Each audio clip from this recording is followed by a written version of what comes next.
여러분, 버가모 교회는 발람의 교훈을 따르는 자가 있었다, 그렇게 말합니다. 니골라당의 교훈을 따르는 자들이 있었다라고 말합니다. 이들의 문제가 뭐냐? 타협이 문제였던 거죠.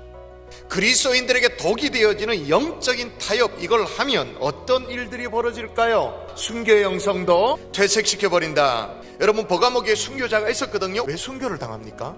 타협하지 않으니. 고개 한번 까딱하면 되는데 그거 안 하니 어떻게 해요? 벌겋게 달구어진 노새 황수 위에 얹혀져서 타서 죽는 거예요. 그런데 작게 타협이 시작되어지니까 순교를 각오했던 이들이 말이에요, 발람도 좋고 니골라도 좋고 양다리 걸치면서 신앙생활하는 거예요. 적당하게 신앙생활하는 거예요.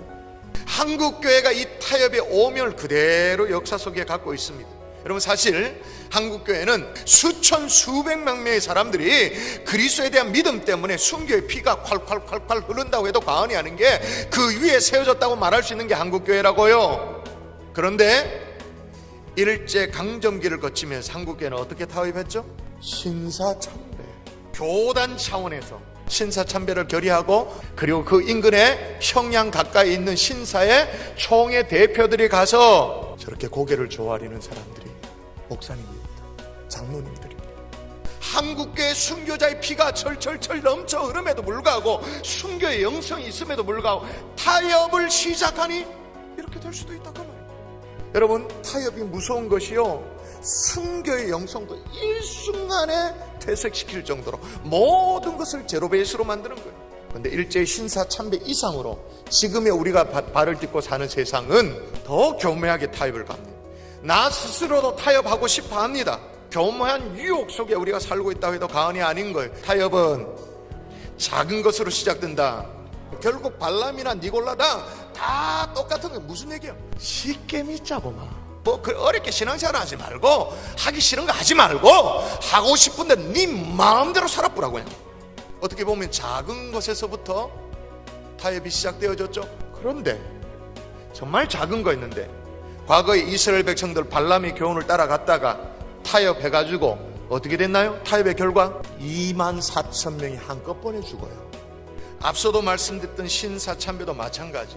어찌 보면 일제 치하에 있었기 때문에 어쩔 수 없는 타협이었다고 이해는 되죠. 그 다음에 어떻게 된지 아십니까? 일왕을 참배하는 일로 총회가 시작되었다. 그 다음에 어떻게 되느냐? 조선장로호라고 일제 침략 전쟁에 주님의 이름으로 헌금을 모아가지고 전투기를 헌납을 해요. 선교사를 위한 헌금도 아니고, 주님의 교회를 위한 헌금도 아니고, 일제 침략 전쟁을 위해 전투기 헌금까지 하는, 이게 타협입니다. 작게 시작됐지만 걷잡을 수 없는 거예요. 여러분, 어쩌면 좋죠? 우리는 아니라고 말할 수 있나요? 그래서 어떻게 해야 될까요? 말씀의 검으로 무장해야 한다. 히브리서 읽어볼까? 이게 어떤 검인지. 하나님의 말씀은 살아있고 활력이 있어 좌우의 날선 검, 어떤 검보다 예리하여 혼과 영과 및 관절과 골수를 찔러 쪼개기까지 하며 또 마음의 생각과 뜻을 판단하나니. 할렐루야. 타협에 대항할 힘도 없어요. 분별도 못해요. 어떻게 해요? 말씀의 검으로 우리가 무장해야 되는 거예요. 말씀이 좌우의 날성검이 되도록 갈아야 되는 거예요. 말씀을 암수하고 큐티하고 말씀대로 살아내려고 애를 쓰고 막 도전하고. 아멘이십니까? 우리 성지순례팀이 버가모 교회에 도착했을 때 있은 일입니다. 버가모 교회라고 우리는 갔어요. 교회라고 갔어요. 근데 우리를 처음 맞이한 게 뭔지 아십니까? 이방신상.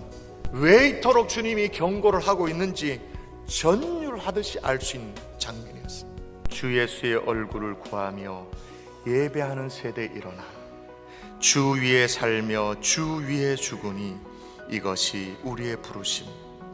살기 위해 주 따르지 않고 죽기 위해 주를 따르며. 타협하지 않겠다는 거죠. 내 가진 것 모든 것 주를 위해 드리리. 주님의 일 행하시옵소서.